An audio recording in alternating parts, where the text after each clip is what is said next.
माघ मास की कथा। अध्याय 15।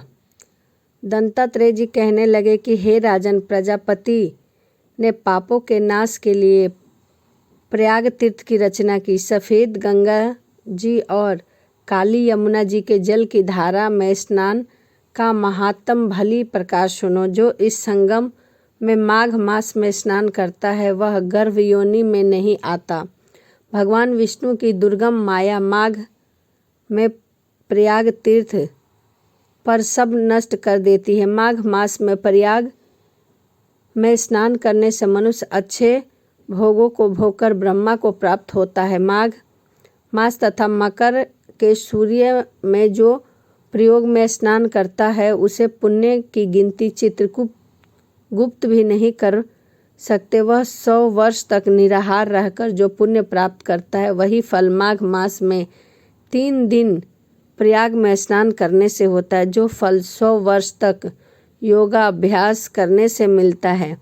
जैसे सर्प पुरानी केचुल को छोड़कर नया रूप ग्रहण कर लेता है, वैसे ही माघ मास में स्नान करने वाला मनुष्य सभी पापों को छोड़कर स्वर्ग को प्राप्त कर लेता है।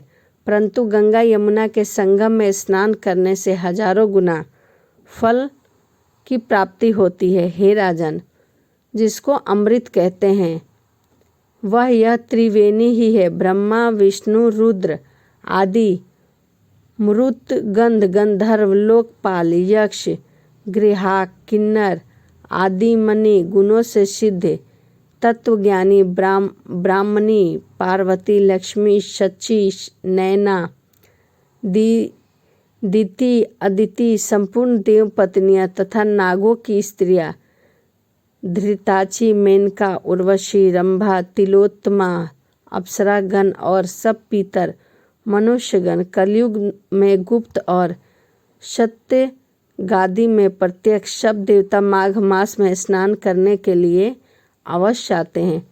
इस दिन माघ मास में प्रयाग में स्नान करने से जो फल प्राप्त होता है वह ईश्वर ही कह सकते हैं।